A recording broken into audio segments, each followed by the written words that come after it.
Praise to the lord. ఈరోజు దేవుడు మనకిచ్చినటువంటి వాగ్దానం ఏంటంటే, ఇర్మీయా గ్రంథము 15వ అధ్యాయము 21వ వచనం. దుష్టుల చేతిలో నుండి నిన్ను విడిపించేదను. ఆమెన్. దుష్టుల చేతిలో నుంచి ఆయన మనల్ని విడిపిస్తాడు. అయితే దుష్టులు లేదా దుష్టుడు అంటే ఎవరు? లేఖనాలు ఏం చెప్తూ ఉన్నాయి? ఎలాంటి వారిని దుష్టులు అని అంటాము? అట్లాగే వారి చేతిలో నుంచి మనల్ని విడిపించటానికి ఆయన మనకిచ్చినటువంటి ఆయుధాలు ఏంటి? ఆయన వారి చేతిలో నుంచి విడిపించడానికి మనకున్నటువంటి మార్గాలు ఏంటి తెలుసుకుందాం. సాధారణంగా దుష్టుడు అంటే దుర్మార్గుడు లేదా నీచుడు అని అర్థం. అయితే లేఖనాలు ఏం చెప్తూ ఉన్నాయంటే, ఎలాంటి లక్షణాలు కలిగిన వ్యక్తిని దుష్టుడు అని అంటుందంటే లేఖనం, సామెతల గ్రంథము 6వ అధ్యాయము 12-14 వరకు. కుటిలమైన మాటలు పలుకువాడు పనికి మాలిన వాడును దుష్టుడునై ఉన్నాడు. వాడు కన్ను గీటుచు, కాళ్ళతో సైగ చేయుచు, వేళ్లతో గుర్తులు చూపుచు, వాని హృదయము అతి మూర్ఖ స్వభావము గలది. వాడెల్లప్పుడూ కీడు కల్పించును, జగడములు పుట్టించును. కుటిలమైన మాటలు పలుకువాడు అంట. కుటిలమైన మాటలు పలకటం అంటే కలుషితమైన బుద్ధి కలిగి కలుషితమైన మాటలు మాట్లాడటం, వంకర బుద్ధి కలిగి వంకర మాటలు మాట్లాడటం, మనస్సులో ఉన్నటువంటి ఆలోచనలు ఎవరికి తెలియవు. వాని మనసులో ఏముంది, మనకి ఈ మాట చెప్తూ ఉన్నాడంటే వాడి మనసులో వేరొక ఆలోచన ఉంటుంది. మనతో మంచిగానే మాట్లాడుతూ ఉంటారు కానీ లోపల మాత్రం వేరే ఆలోచన ఉంటుంది. మన మీద చెడ్డ ఆలోచన కానీ లేదు, మనకి మంచి చేయాలనే ప్రయత్నం చేస్తూ ఉన్నట్టుగా మనకు అనిపిస్తుంది కానీ లోపల మాత్రం మనకి హాని చేసే పని వారు చేస్తూ ఉంటారు. దేవుడు ఏమంటున్నాడంటే, ఇదిగో ఇట్లా నమ్మించి మోసము చేసేవారు ఉంటారు, ఇట్లాంటి వారి నుంచి నేను నిన్ను విడిపిస్తాను అంటున్నాడు. పనికి మాలిన వారు అంటే వారి వల్ల ఎట్లాంటి ఉపయోగము లేదు అని, నిష్ప్రయోజనము, వ్యర్థమైన చెడ్డ మాటలు పలికేవారనమాట. వారికి తెగిస్తారు, వారికి ఇంక ఏమైనా పర్లేదని తెగించేస్తారు వాళ్ళు. చెడిపోయిన వారు, లేనిపోని మాటలు పలికేవాళ్ళు, అక్కరకు ఉపయోగపడని వారు, అక్కడికి రానివారు. ఇట్లాంటి ఈ పనికి మాలిన వారి నుంచి కూడా దేవుడు మనల్ని కాపాడతాడు. ఇంకా వాడు ఏం చేస్తాడంట, కన్ను గీటుతాడంట. కన్నుతో కన్ను కొట్టడం అంటారు. అంటే ఈ కళ్ళ ద్వారా కొంతమందిని ఈజీగా మనం ఆకర్షించవచ్చు. కళ్ళు ద్వారా కొంతమందిని మనము పాపంలో పడవేయటానికి మనం ఒక దారి చూపిన వాళ్ళంలాగా మనం ఉంటాం. అంటే ఆ కన్నుతో మనం అనేకమైన పాపాలు చేయించవచ్చు, మనం చేస్తూ ఉంటాం. మన కళ్ళ ద్వారా ఎదుటి వ్యక్తిని ఆకర్షిస్తూ ఉంటాం. మన కళ్ళ ద్వారా ఎదుటి వ్యక్తిని ప్రేరేపిస్తూ ఉంటాం పాపం చేయడానికి. మన కళ్ళ ద్వారా మోహపు చూపులో పడిపోయేవారు ఉంటారు. అంటే మన కళ్ళ ద్వారా అనేకమైన పాపాలు జరిగిస్తూ ఉంటాం. మన కళ్ళ ద్వారా ఎదుటి వ్యక్తిని పాపంలో పడేలాగా మనము చేస్తూ ఉంటాం. దేవుడు ఏమంటే, అట్లా ఎవరైనా నిన్ను పాపంలో పడవేసేవారు ఉంటే, ఆ కళ్ళ ద్వారా ఎవరైనా నిన్ను మోహపు చూపులో పడవేసేవారు ఉంటే, వాటన్నిటి నుంచి నేను నిన్ను విడిపిస్తాను. కాళ్ళతో సైగ చేస్తారు, కాళ్ళతో సైగ చేస్తూ ఉంటారు. మామూలుగా ఏదైనా తగాదులు అవుతున్నప్పుడు కాలు దువ్వటం అంటారు. అంటే ఇంకా వాళ్ళ మీదకి దండెత్తడానికి సిద్ధం అవటం అని. కాలు దువ్వటం అంటే ఇంకా కాళ్ళు రెడీగా ఉన్నాయి, వాళ్ళ మీద యుద్ధానికి వెళ్దాము, వాళ్ళ మీద గొడవకి వెళ్దాము, వాళ్ళ మీద తగాదుకి వెళ్దాము, వాళ్ళని కొట్టడానికి, ఇట్లాంటి వాటన్నిటికీ కాలుతో సైగలు చేస్తూ ఉంటారు. లేదా తంతానని ఇట్లా మనం కాలుతో సైగలు చేస్తా అంటే ఇదంతా కూడా ఒక గొడవల వైపు, తన్నుకునే వైపు, తర్వాత కొట్లాటలు, ఒక మంచి సమాధానము కలిగినది కాకుండా ఇవన్నీ కూడా గొడవల వైపు తీసుకొని వెళ్ళేదే. దేవుడు ఏమంటున్నాడు అంటే, అట్లాంటి వాళ్ళు ఎవరైనా నీ చుట్టూ ఉంటే వాళ్ళందరి నుంచి నేను విడిపిస్తాను అంటున్నాడు. వేళ్ళతో గుర్తులు చూపుతారు. ఇవన్నీ కలహము రేపేవన్నమాట. మనం ఇది ఈ మధ్య చూస్తూ ఉన్న మిడిల్ ఫింగర్ అందరూ చూపిస్తూ ఉంటున్నారు. ఇట్లా వేళ్ళతో కూడా రకరకాల సైగలు చేస్తూ ఎదుటివారిని పాపంలో పడవేయటానికి కానీ, ఎదుటివారికి కోపం రావడానికి కానీ, ఎదుటివారిని నమ్మించి మోసం చేయటానికి కానీ ఏదో ఒక విధంగా మనము వారిని ఏదో ఒక విధంగా వారిని పాపంలో పడివేసేలాగా మనం చేస్తూ ఉంటాం. అయితే దేవుడు ఏమంటున్నాడు, ఇట్లాంటి వారు ఎవరైనా ఉన్నా కూడా నీ చుట్టూ నేను వారి నుంచి నేను విడిపిస్తాను. వాని హృదయము అతి మూర్ఖ స్వభావము కలిది, వాడు ఎల్లప్పుడూ కీడు కల్పించును. కీడు, చెడు, మనకి హాని చేస్తూ ఉంటాడు. కీడు కల్పించడం అంటే మనకు హాని చేయటం, మనకు చెడు చేయటం, మనకు అపకారము చేయటం, మనకి అపాయము కలిగించటం, ద్రోహం చేయటం, మనకేదైనా ప్రమాదము కల్పించటం. ఇట్లాంటి వారున్నా సరే నేను నిన్ను వారి నుంచి కాపాడతాను. జగడములు పుట్టించును. జగడములంటే తగాదాలు, గొడవలు, కొట్లాటలు, తన్నుకోవటం ఇట్లాంటివి. ఇవన్నీ పుట్టించేవారున్నా సరే ఏ గొడవల్లోనూ, ఏ తగాదాల్లోనూ ఎట్లాంటి హానికరమైన ప్రమాదాలు నీ మీదకి రాకుండా దేవుడు కాపాడతాడు. ఇవన్నీ కూడా ఎవరికి ఉండే లక్షణాలు అంటే దుష్టుడికి ఉండే లక్షణాలు. ఇట్లాంటి వారు ఎవరైనా ఉంటే నీ చుట్టూ కానీ నీ ప్రక్కల కానీ ఎవరైనా ఉంటే వారందరి నుంచి దేవుడు నిన్ను విడిపిస్తాడు. వాళ్ళందరూ నీ దాకా రాకుండా దేవుడు కాపాడుతూనే ఉంటాడు నిన్ను. సామెతల గ్రంథము 17వ అధ్యాయం 23వ వచనం. న్యాయ విధులను చెరుపుటకై దుష్టుడు వడిలో నుంచి లంచము పుచ్చుకొనును. ఈ లంచము పుచ్చుకునేవాడు కూడా దుష్టుడేనంట. మనం సాధారణంగా ఏదైనా గవర్నమెంట్ ఆఫీస్కి వెళితే ముఖ్యంగా ఇప్పుడున్న పరిస్థితుల్లో ముఖ్యంగా రెవెన్యూ డిపార్ట్మెంట్ కానీ లేదా పోలీస్ డిపార్ట్మెంట్ కానీ సరే ఏదైనా కానీ గవర్నమెంట్లో చాలా వరకు కూడా లంచము తీసుకునే పనులు జరుగుతూ ఉన్నాయి. అయితే దేవుడు ఏమంటున్నాడంటే నీ పని ఏదైనా ఉండి అది జరగవలసిన పరిస్థితి ఉంటే ఆ లంచగొండి లాంటి ఆఫీసర్ని నువ్వు వెళ్ళే సమయానికి దేవుడు మార్చివేస్తాడు. లంచగొండి లాంటి ఆఫీసర్ని మార్చివేసి నువ్వు ఎట్లాంటి ఆ లంచము ఇవ్వటం వల్ల నువ్వు పాపంలో పడిపోకుండా ఆయన నిన్ను కాపాడి ఆ లంచము పుచ్చుకొనకుండా ఆ లంచము నువ్వు ఇవ్వకుండా దేవుడు నిన్ను కాపాడుతూ ఉంటాడు. ఆ పరిస్థితుల్లో నుంచి ఆ పాపంలో పడిపోకుండా దేవుడు కాపాడుతూ ఉంటాడు. మత్తయి సువార్త 5వ అధ్యాయము 37వ వచనం. మీ మాట అవును అంటే అవును, కాదు అంటే కాదు అని ఉండవలెను. వీటికి మించినది దుష్టుని నుండి పుట్టినది.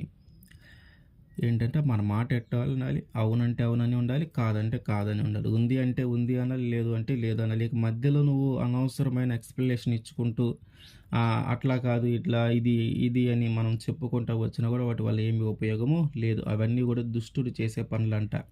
మన దగ్గర లేకపోయినా ఉందని చెప్పటం, ఉన్నా కానీ లేదు అని చెప్పటం, అక్కడ ఆ నిజము కాదు అని తెలిసినా కూడా దాన్ని అబద్ధంలాగా చెప్పటం, ఇట్లాంటివన్నీ కూడా దుష్టుడు చేసే పనులు. మన చుట్టూ ఎవరైనా ఇట్లాంటి వాళ్ళు ఉన్నా కూడా దేవుడు వారి నుంచి మనల్ని ఖచ్చితంగా విడిపిస్తాడు.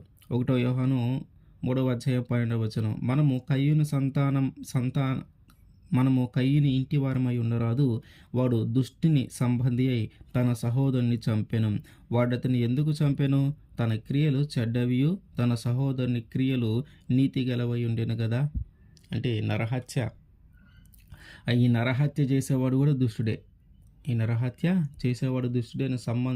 కాబట్టి దానికి ఆ నరహత్య చేసేటటువంటి మనుషులు ఎవరైనా మన చుట్టుపక్కల ఉంటే వారికి మన మీద ఏదైనా కోపం ఉండి మనల్ని ఏదైనా చేయాలని ఆలోచన కలిగి ఉంటే దేవుడు ఖచ్చితంగా వారి నుంచి మనల్ని విడిపిస్తూ ఉంటాడు. ఎందుకంటే వారి యొక్క మనస్సుని, వారి యొక్క ఆలోచనని, వారి యొక్క తలంపును, వారి యొక్క కోపాన్ని దేవుడు పోగొట్టి వారికి ఆ నరహత్య చేయాలి, మనిషిని చంపేయాలి అని అంత కోపంలో నుంచి దేవుడు వారిని విడిపించి వారికి శాంతిని కలుగు చేస్తూ ఉంటాడు. మన ఎడల దేవుడు కృప చూపించేది ఎప్పుడంటే, మన ఎడల ఆ దేవుడు ఆ ప్రేమ చూపించేది ఎప్పుడంటే, మనల్ని ఎవరైనా చంపటానికి వచ్చినప్పుడు, మనల్ని ఏదైనా కొట్టడానికి వచ్చినప్పుడు, లేదా మన మీద తగాదాటానికి వచ్చినప్పుడు వారి మనసులను ఆయనే మారుస్తాడు. వారి మనస్సులను ఆయనే మారుస్తాడు. కాబట్టి ఇవన్నీ కూడా దుష్టుని యొక్క సంబంధమే. కుటిలమైన మాటలు, పనికి మాలిన మాటలు, తర్వాత కన్ను గీటడం, కాళ్ళతో సైగలు చేయటం, వేళ్ళతో సైగలు చేయటం, కీడు కల్పించటం, జగ్గడములు ఆడటం, గొడవలు పెట్టడం, లంచము తీసుకోవటం, అబద్ధములు చెప్పటం, అవునంటే అవునని కాదని కాకుండా ఉన్నది లేనట్టుగాను లేనిది ఉన్నట్టుగాను చెప్పటం, నరహత్య చేయటం, ఇవన్నీ కూడా దుష్టుడు చేసే పనులే.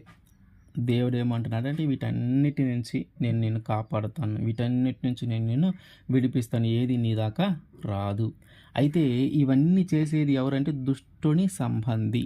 అంటే దుష్టుడు అంటే ఎవరు మరి? ఈ లక్షణాలు కలిగిన వాడు దుష్టుడు. ఈ లక్షణాలు ఎవరిలో ఉంటాయి అంటే సాతానులో ఉంటాయి. ఈ లక్షణాలు ఎవరిలో ఉంటాయి అంటే సాతానులో ఉంటాయి. ఈ సాతాను సంబంధి దుష్టుడు. సాతానే మన చేత ఇవన్నీ చేపించేది.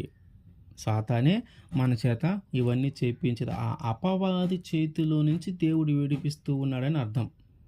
ఆ అపవాది చేతిలో నుంచి దేవుడు మనల్ని విడిపిస్తూ ఉన్నాడు అని అర్థం.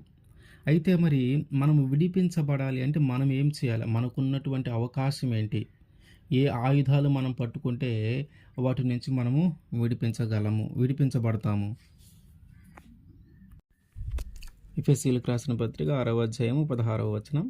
ఇవన్నీయుగాక విశ్వాసమును డాలు పట్టుకొనిడి, దానితో మీరు దుష్టుని అగ్ని బాణములన్నిటినీ ఆర్పుటకు శక్తిమంతులగుదురు. ఏంటంట, మనము విశ్వాసము అనే డాలు పట్టుకుంటే దుష్టుడు వేసేటటువంటి పన్నాగాల నుంచి, దుష్టుడు వేసేటటువంటి బాణాల నుంచి మనం తప్పించుకోవటానికి అదొక డాలుగా మనకి ఉపయోగపడుతూ ఉంది. అంటే విశ్వాసము ద్వారా మనము దుష్టుని సంబంధులము కాకుండా దేవుడు కాపాడతాడు. మనలో ఎప్పుడైతే విశ్వాసం ఉంటుందో, ఏమని విశ్వాసం ఉండాలా? ఆయన నిజమైన దేవుడు, ఆయన తప్ప వేరొక దేవుడు లేడు, ఆయన చూచుచూ ఉన్న దేవుడు, నా పరిస్థితి అంతా ఆయనకి తెలుసు, నేను ఎలాంటి పరిస్థితుల్లో ఉన్నానో ఆయన ఎరిగి ఉన్నాడు, కాబట్టి ఆయన మీద నాకు నమ్మకం ఉంది, ఆయన మీద నాకు విశ్వాసం ఉంది, నన్ను ఏ దుష్టిని చేతిలో పడకుండా కాపాడుతాడు అనే విశ్వాసము నాలో ఉంది, దుష్టిని చేతికి నేను అప్పగింపబడకుండా ఉంటాను అని ఆ విశ్వాసము నాలో ఉంది అని మనము విశ్వసించినప్పుడు, దేవుడు నన్ను కాపాడుతాడు అని మనము నమ్మినప్పుడు దేవుడు ఖచ్చితంగా ఆ పరిస్థితుల నుంచి మనల్ని విడిపిస్తాడు. ఆ విశ్వాసము మనము కలిగి ఉన్నప్పుడు ఆయన ఖచ్చితంగా మనల్ని విడిపిస్తాడు. యోహాను సువార్త 17వ అధ్యాయము 15వ వచనం. నీవు లోకములో నుండి వారిని తీసుకొని పొమ్మని నేను ప్రార్థించట్లేదు, కానీ దుష్టుని నుండి వారిని కాపాడమని ప్రార్థించుచున్నాను. మనము ప్రార్థించటం ద్వారా కూడా మనము దుష్టుల చేతిలో నుంచి విడిపించబడతాం. మనము ప్రార్థన చేయటము ద్వారా, ప్రార్థన చేసి మనం ఆయన అడుగుతూ ఉంటే మన చుట్టూ ఉన్న పరిస్థితులన్నిటిని ఆయన మార్చుకుంటూ వెళ్తాడు. దుష్టులంటే ఈ సాతాను, ఈ అపవాది ఏం చేస్తుందంటే ఎక్కడి నుంచో సమస్యలు తీసుకొని రాదు. మన ఇంటిలో నుంచే, మన చుట్టుపక్కల, మన ఇంటి పక్కన వాళ్ళ నుంచే మనకి సమస్యలు ఎక్కువగా తీసుకొని వస్తూ ఉంటుంది. కాబట్టి మనము ఏం చేయాలంటే మనం ప్రార్థన చేయాలి. మనం ప్రార్థన చేస్తూ ఉంటే ఏంటంటే మన ఇంటిలో ఉన్నటువంటి మన మధ్య ముందు ఆ సాతాను క్రియలు పని చేయకుండా, ఆ దుష్టుని స్వభావము మన ఇంటిలో పని చేయకుండా అందరికీ, మన ఇంటిలో నివసించే అందరికీ సమాధానం కలిగి ఉంటాం. అట్లాగే మన ఇంటి చుట్టూ ఉన్నవారు కూడా మనతో సమాధానముగా ఉండేలాగా దేవుడు మన పరిస్థితులన్నిటిని మార్చుకుంటూ వెళ్తాడైతే మనము ప్రార్థన చేయాలా? 1 యోహాను 5వ అధ్యాయం 17వ వచనం. దేవుని మూలముగా పుట్టి ఉన్నవాడెవడును పాపము చేయడని ఎరుగుదము, దేవుని మూలముగా పుట్టినవాడు తన్ను భద్రము చేసుకొనును గనుక దుష్టుడు వానిని ముట్టడు. ఇక్కడ దేవుని మూలముగా పుట్టడం అంటే మనము రక్షణ పొందుకోవటం అని అర్థం. దేవుని మూలంగా పుట్టడం అంటే మనము రక్షణ పొందుకోవటం అని అర్థం. రక్షణ పొందుకున్నప్పుడు నువ్వు నూతనంగా జన్మించినట్టు లెక్క, నువ్వు నూతనంగా పుట్టినట్టు లెక్క. నువ్వు ఎప్పుడైతే రక్షణ తీసుకుంటావో అక్కడి నుంచి నీకు నూతన జీవితం, నూతన జన్మ, నువ్వు క్రొత్తగా పుడితేనే నువ్వు కొత్తగా పుట్టినట్టు లెక్క. అక్కడి నుంచి నీ జీవితం అంతా వేరు ఉంటుంది, దానికి ముందున్న నీ జీవితం అంతా వేరుగా ఉంటుంది.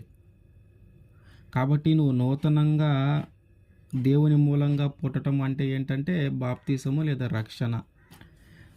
నువ్వు ఎప్పుడైతే రక్షణ పొందుకుంటావో అప్పుడు నువ్వు దేవుని మూలంగా పుట్టిన వాడివి కాబట్టి అక్కడి నుంచి దేవునికి సంబంధమైన వ్యక్తిగా నువ్వు జీవిస్తూ ఉంటావు కాబట్టి, దేవుని మీద విశ్వాసము కలిగి ఉంటావు కాబట్టి, దేవుడికి ప్రార్థన చేస్తూ ఉంటావు కాబట్టి, వాక్యాన్ని ధ్యానిస్తూ ఉంటావు కాబట్టి, అనుదినము ఆయనతో సమయాన్ని గడపటానికి ఇష్టపడుతూ ఉంటావు కాబట్టి, ఆయన యందు భయభక్తులు కలిగి ఉంటావు కాబట్టి, ఇదిగో ఇవన్నీ నువ్వు కలిగి ఉంటావు కాబట్టి దుష్టుడు అంట నిన్ను ముట్టడు. నిన్ను ముట్టడానికి కూడా వాడికి ధైర్యము సరిపోదు.